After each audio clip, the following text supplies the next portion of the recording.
નમસ્કાર સાથે મિત્રો, પહેલાં તો જય જોહાર, જય આદિવાસી।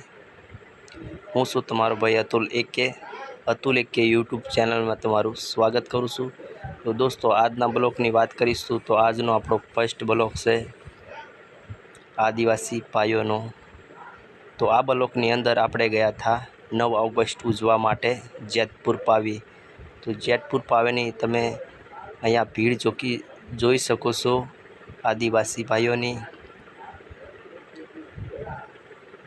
તો આ સંગીતને એટલા માટે રિમૂવ કરી દેવામાં આવ્યું કે આપણી ચેનલની અંદર કોપીરાઇટનો ક્લેમ ના આવી જાય એટલા માટે। તો આ સંગીત આપણે આવી રીતે દેખીશું આદિવાસી ભાઈઓને। તો વિડીયો કેવો લાગ્યો કમેન્ટ બોક્સની અંદર તમે જણાવજો, હું જરૂરથી તમારી કમેન્ટ પઢીશ। અને સાથે મિત્રો, આ વિડીયોને બને એટલો સપોર્ટ કરજો। ચેનલની અંદર નવા હોય તો ચેનલને સબસ્ક્રાઈબ કરી લીજો। આજથી આપણે કન્ટિન્યુ બ્લોગ કરવાના છે। તો સાથે મિત્રો, કોણ પાવી જેતપુર આવ્યું હતું કમેન્ટ બોક્સની અંદર જણાવજો।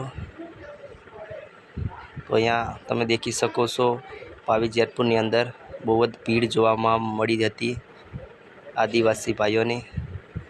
બહુ મોજ કરી હતી પાવી જેતપુરની અંદર।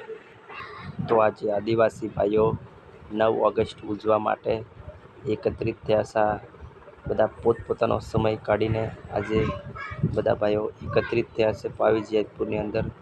તમે જોઈ શકો છો કે ભીડ આજે આદિવાસી ભાઈઓ માટે આજે જે રસ્તા રોડ રસ્તા એ પણ આજે બ્લોક કરી દેવામાં આવ્યા છે।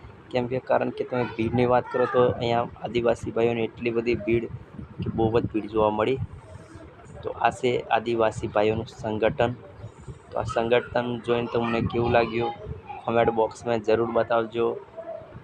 તો ભાઈઓ, જે આવ્યો હોય એ તો જોયો જ હશે, અને જે ઘરે બેઠા જોતા હોય વિડીયોને તો ચેનલની અંદર ન હોય તો ચેનલને પણ સબસ્ક્રાઈબ કરી દો। જો તમારો સારો એવો સપોર્ટ મળે તો આપણે કન્ટિન્યુ બ્લોગ કરીશું। તો આજનો બ્લોગ બસ આટલા સુધી। તો જય જોહાર, જય આદિવાસી।